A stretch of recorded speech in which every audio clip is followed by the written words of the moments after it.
Welcome, everyone, to our Subiendo Academy lunch. This is day 2 of the 2016 Subiendo Academy.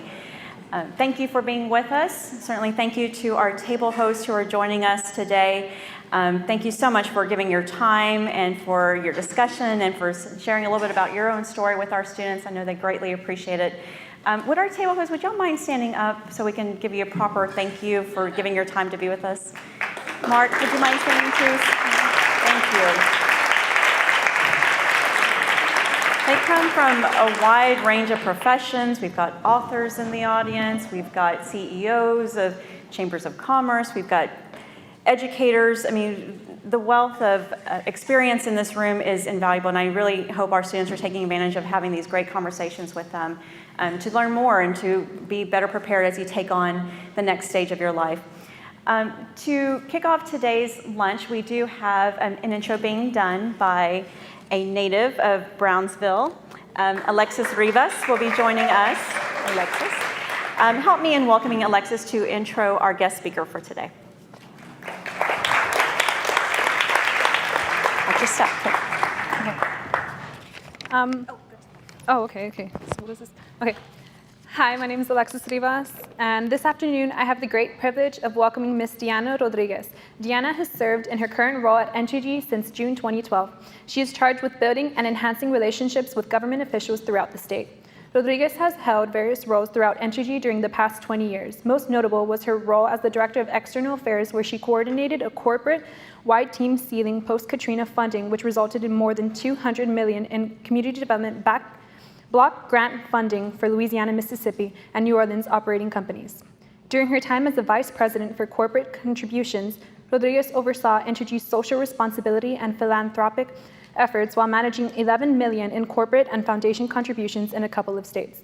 She previously held positions as the Associate Vice Chancellor of Community Relations for University of Texas System and Minority Affairs Liaison for the State Bar of Texas. In 2015, Rodriguez's profile was selected as a Corporate Executive of the Year in Latina magazine. She currently serves on the Congressional Hispanic Caucus Institute Advisory Council and the Board of the Association of Women in Energy. She holds a master's degree in public affairs from the Lyndon B. Johnson School of Public Affairs and a bachelor's degree in government, both from the University of Texas at Austin. Please help me in welcoming Ms. Deanna Rodriguez.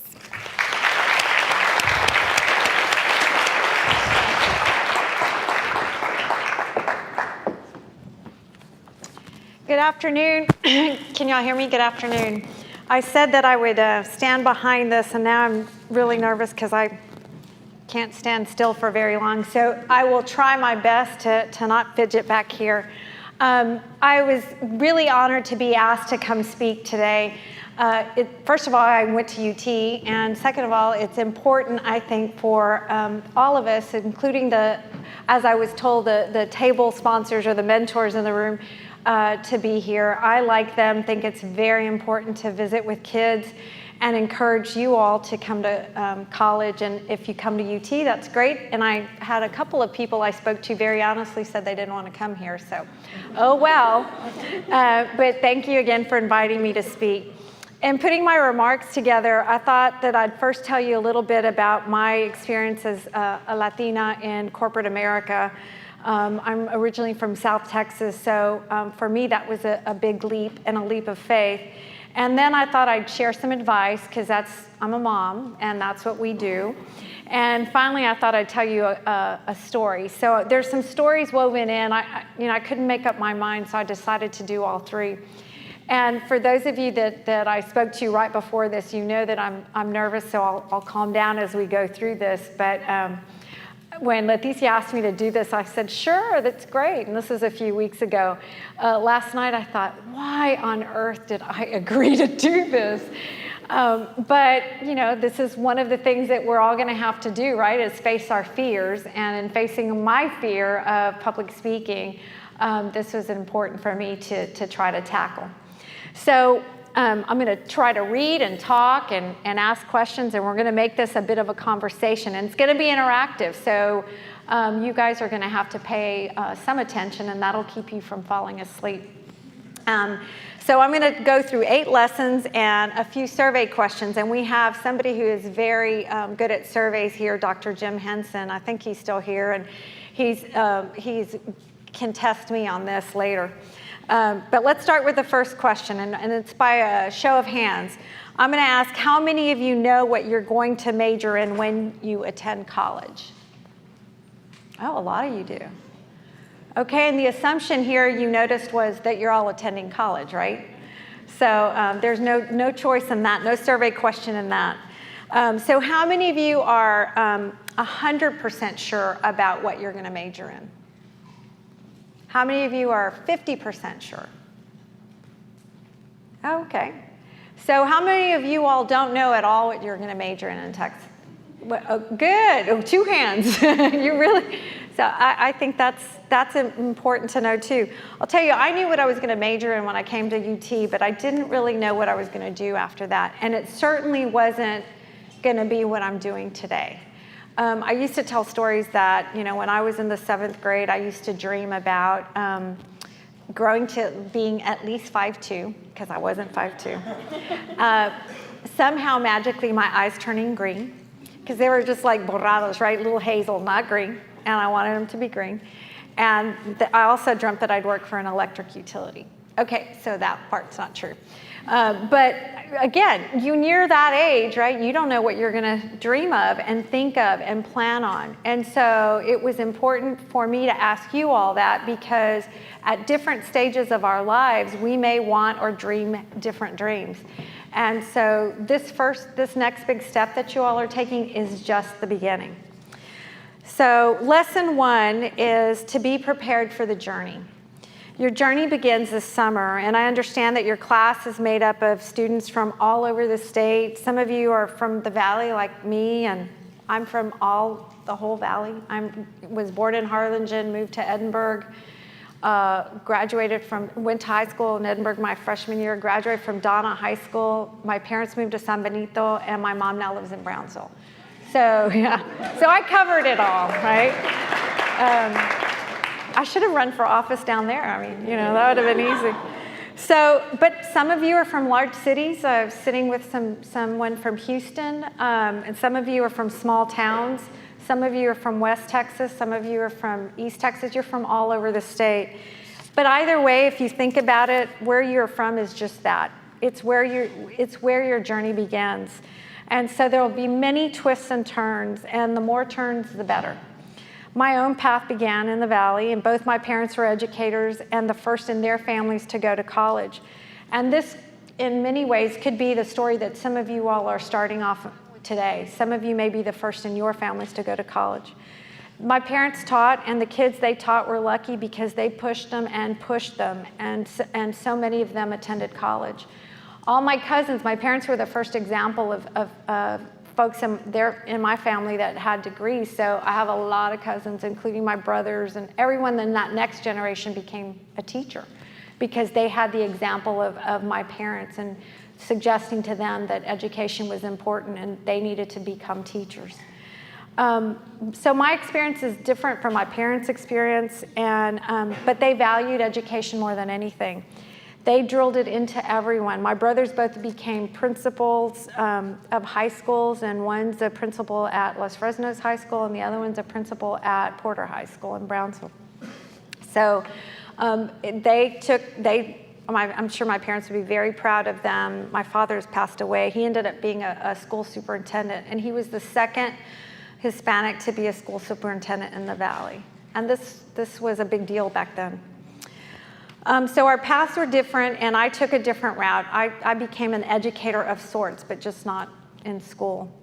So my second lesson is to be prepared to tell your own story. As worried and nervous as I was about doing this last night, and I told Leticia I didn't finish it till this morning, it's embarrassing to tell your story. And we kind of think that our stories are, who cares about our own story, but we're the only ones that can tell it.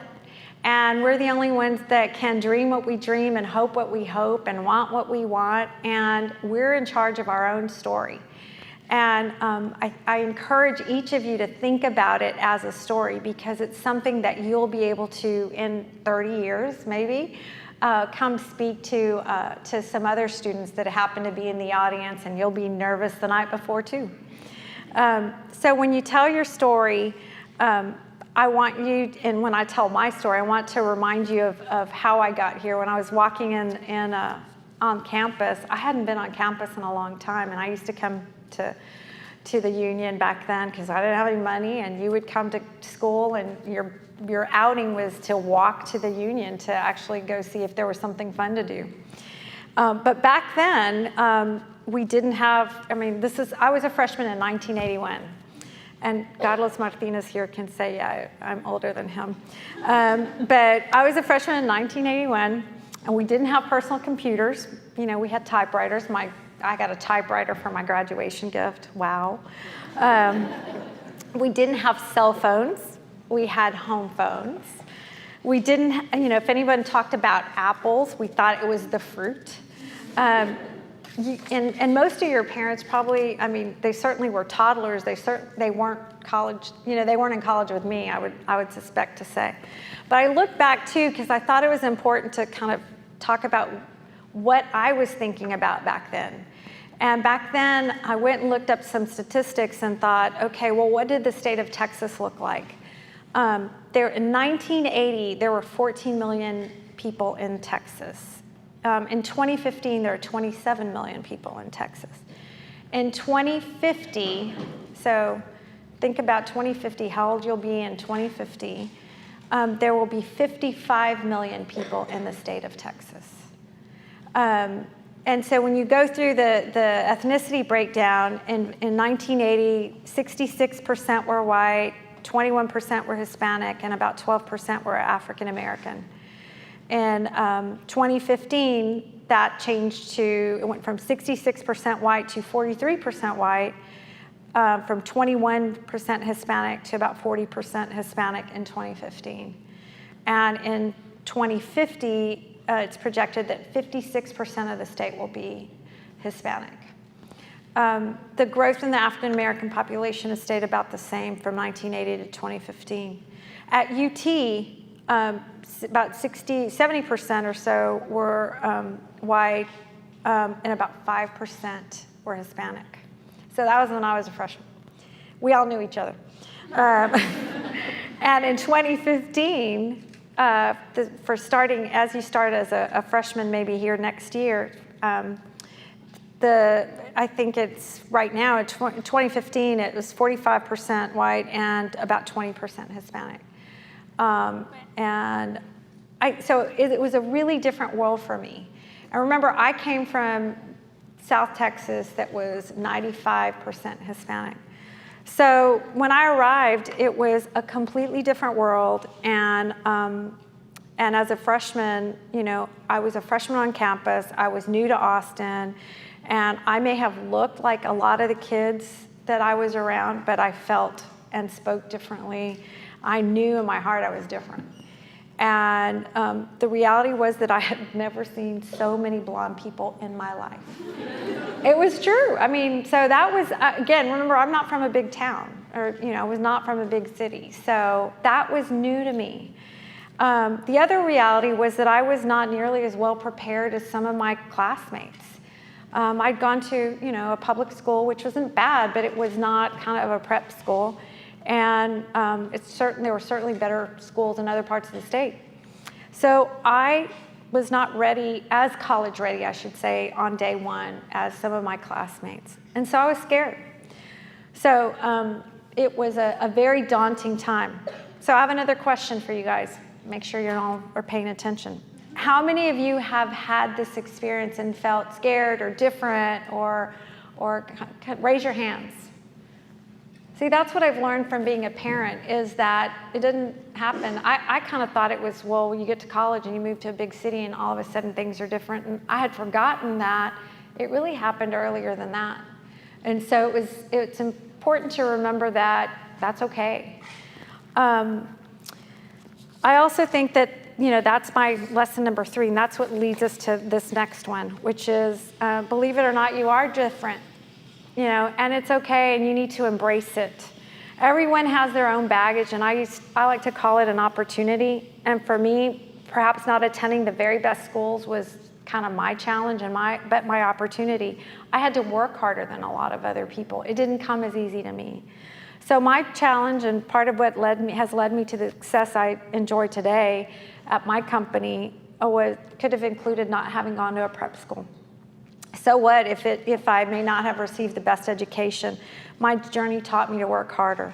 While attending undergraduate at UT, and I graduated in 3 years, so I worked really hard. I worked at the Texas legislature. I graduated with a degree in government. After that, I worked for an organization called the Mexican American Legal Defense Fund. It's called MALDEF. And then my next stop was receiving a master's in public affairs from the LBJ school.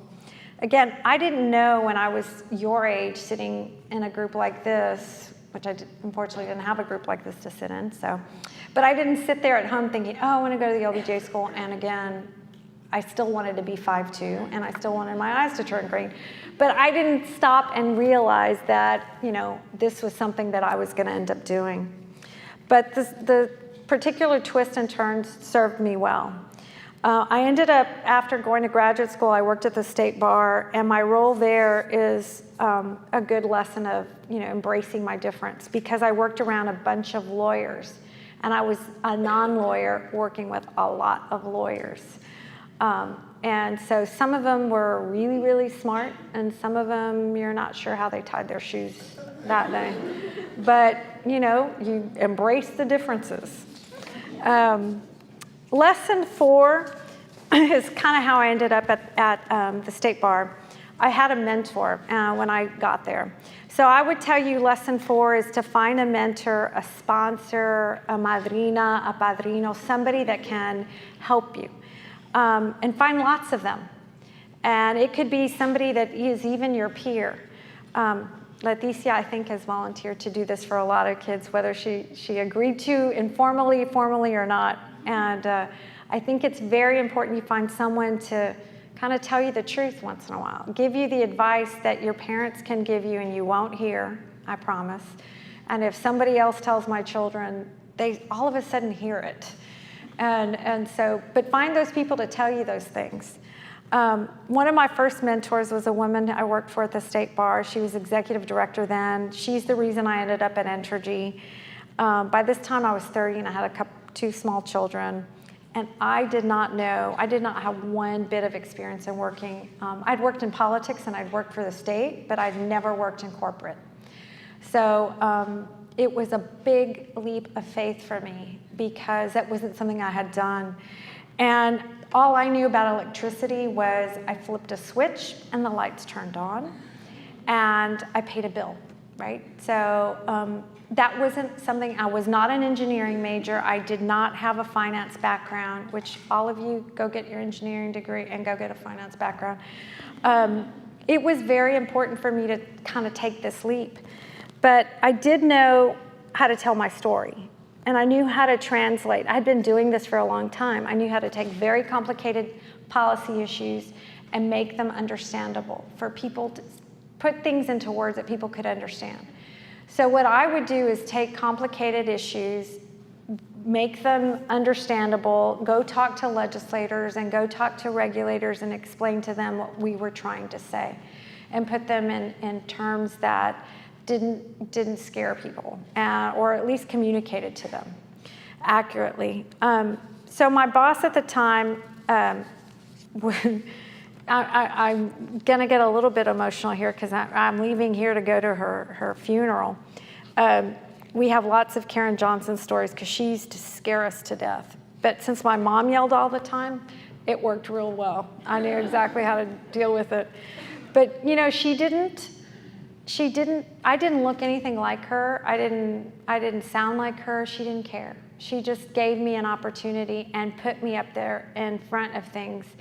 And we were talking earlier too that one of the first things she assigned me to do when my first day was to write the business plan for a corporation. I didn't know how to write a business plan. And so I was telling a young person just yesterday about this, and they go, well, why didn't you Google it? And I go, okay, remember, there was no Google.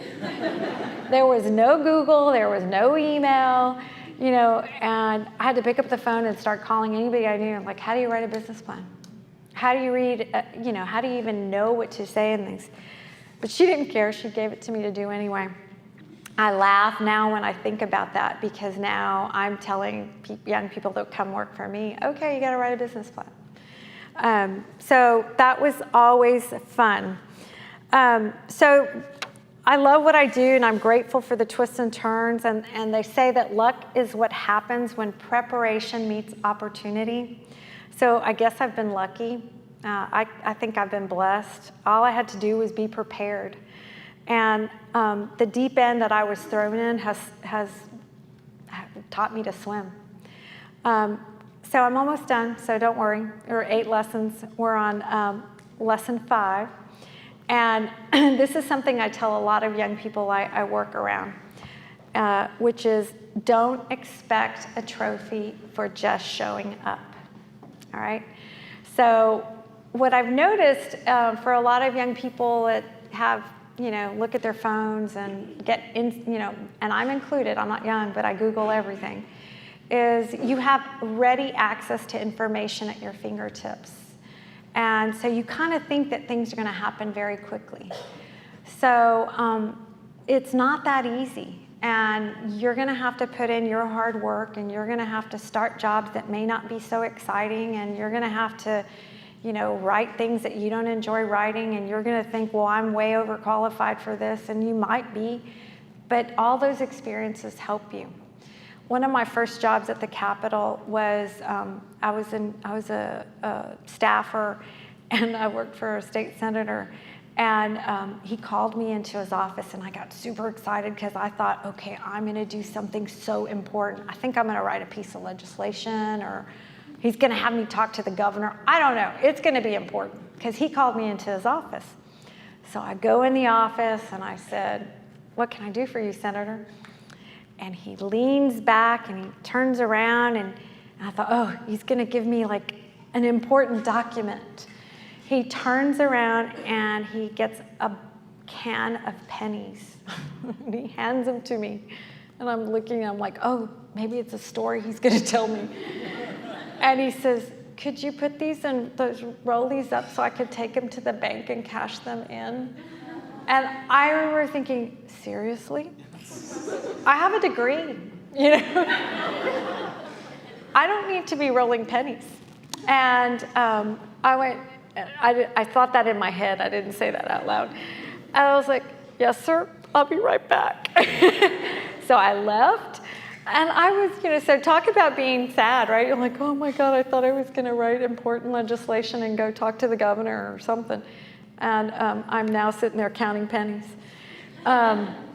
Which I promise does not take a degree to do.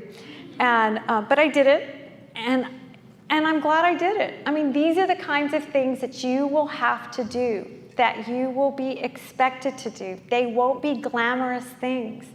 But, if you do them with a smile on your face and with an attitude of, I will do this and I will do more, they will know that they will call on you. And the next time they called me in, they asked me to do something more important. The next time they called me in, and it was because I never said no. I was happy to do whatever they asked. So I think that's real important for you to consider.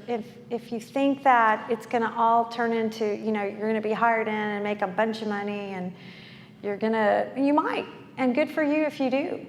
But some of us have a lot of other paths that we take that you don't become a vice president the first day you start.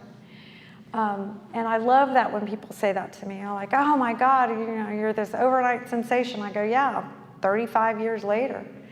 So I encourage each of you to take that into consideration when you're, taking out the trash, or when you're writing outlines or memos for your boss, and when you're staying up till midnight because you've got to get some project done. So I've got 3 more to go, and it's going to take just 1 more minute. And number 6 is make money. And don't feel bad about it, guys. But number 7 is be generous. So make them a lot of money and give a lot of it back. And be generous with your wealth, with your time, with your talent. Be generous. It's very important that all of you have been offered this opportunity and this gift, and Leticia's time and all the staff and everyone who's come back. If you're not volunteering in your community, if you're not doing things for others, I would advise you to do that. You'll feel better and you'll make your community better too. And the 8th and final one is to be kind. Maybe if more people were more courteous and kind, we wouldn't see what we're seeing today and the rhetoric and the hate language that's going on. We wouldn't have seen what we saw this weekend, which is really, really awful. And don't accept that it's okay. It's not. You should be appalled. You should be angry. You should be worried. So you need to tell somebody right next to you to be kind. Smile at them if they're walking down the street. I mean, we don't know how powerful that act of kindness can be. So I ask you to do that, and I'll take any questions. That's all I had. Thanks.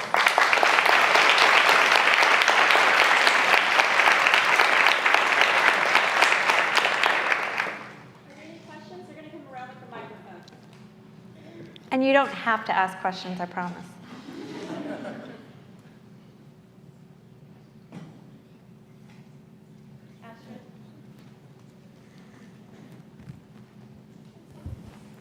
Did you have like a motto or something that you led your life by, or what was your inspiration to, I don't know, like achieving everything? I wish I had a motto. I don't. But we could think, I really do. That would be so cool, right? I mean, some people do. No, I don't. I'll tell you what I like in other people, and maybe that's what I aspire every day, which is I like really curious people. I like people that want to learn and always learn. So I'm always trying to do something, you know, that I don't know. I've lately been trying to knit, which is not a good thing for me, but because I'm not very good at it. But I mean, that has nothing to do with what I do at work, you know, and it's fun and it works another part of my brain. So I would just say be curious, try different things. But it doesn't sound like much of a motto. I may have to come up with one. Yes? What would be your advice for someone who's planning on... Sorry. What would be your advice for someone who's planning on going in the same career field as you? In my career field, like to do public affairs, I guess, or lobby or something like that. Yes, ma'am. Work at the Capitol. You know, and we have, and there's other people around here that have done that kind of thing. And I've always said, you know, there's a few ways to become a lobbyist, because I have some college kids will come and say, I want to be a lobbyist, and they think it sounds kind of cool, right? I mean, it does sound kind of fun, where they think you go out and you go to dinner or you take people out, and let me tell you, it's not, and I don't do a lot of that anymore, because I have, thankfully, other people who get to do that. But there's a few ways to do it. So I would suggest to you, and Godless may have some other suggestions, but either work at the Capitol, because you'll know the people there, and you'll know the business of making legislation happen. You need to know the process. That's one. The other way to do it is to go run for office, become an elected official, so you'll learn the process from another point of view. And then the third way to do it is know a topic or know your company. So let's say you're an expert on, you know, biofuel or tax or, you know, the environment or, I don't know, whatever, insurance business. If you know a topic really, really well, policymakers always need that expertise. So you're the one person that's the expert that can go and explain it to other people. So we always need people like that. So those are a few ways to get there. Yes.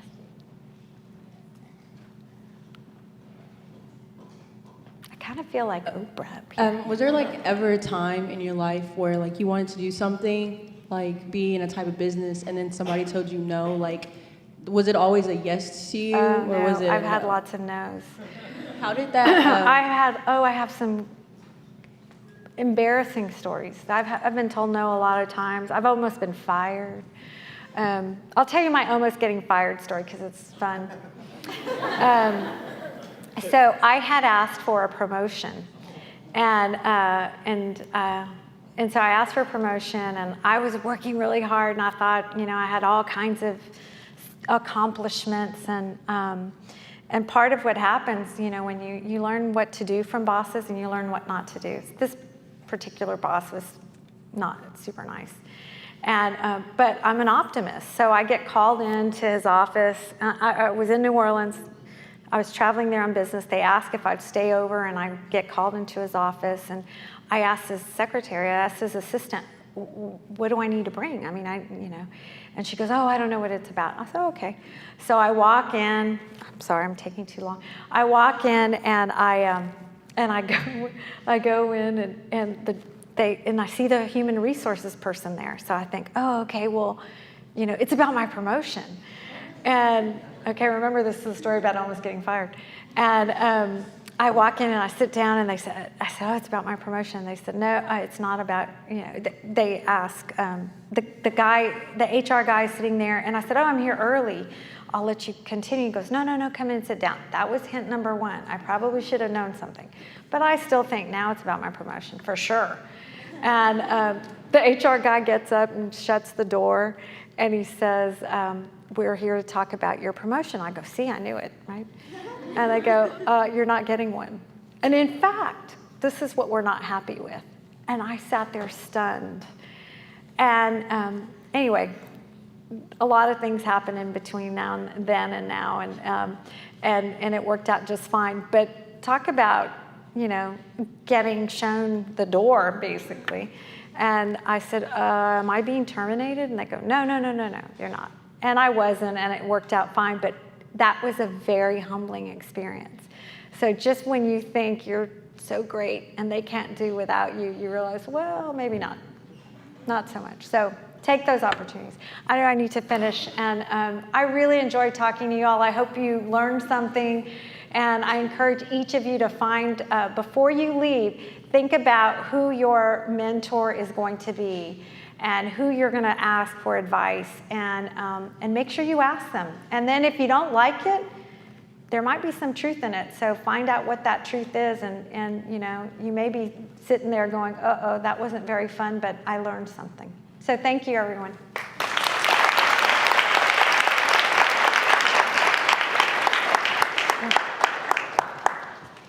Thank you, Deanna. We have a token of our appreciation from the class of 2016. Oh, so thank you very everyone. much. Thank you, Thank you, Deanna. We appreciate you giving your time to be with us and for sharing your story with us. And I know it resonates with a lot of us, so thank you very much for that. Students, you've got an afternoon where you get to start working on your challenge. You get to start working on your project. And we're very excited for your afternoon ahead, because now you get to work in a team and apply what you've learned so far and put it to the test. So students, help me in thanking your table hosts for sharing a little bit of their time and their story. And I hope you'll take Deanna's message to heart about finding a mentor. It really can make a difference in your life as it relates to your college life and your professional life. And I still talk to my mentor almost on a bi-weekly basis, because it does stick with you what they could share. And I know I enjoy passing what I've learned from them onto you. So do find a mentor. It makes a big difference, absolutely. We will go ahead and wrap up, and students, your team leaders will escort you to your work group stations, and they know where your room is. They will, if not, they'll look in their schedule to find out. Again, thank you, friends, for being with us. Have a safe afternoon, and we'll see you later. Thank you.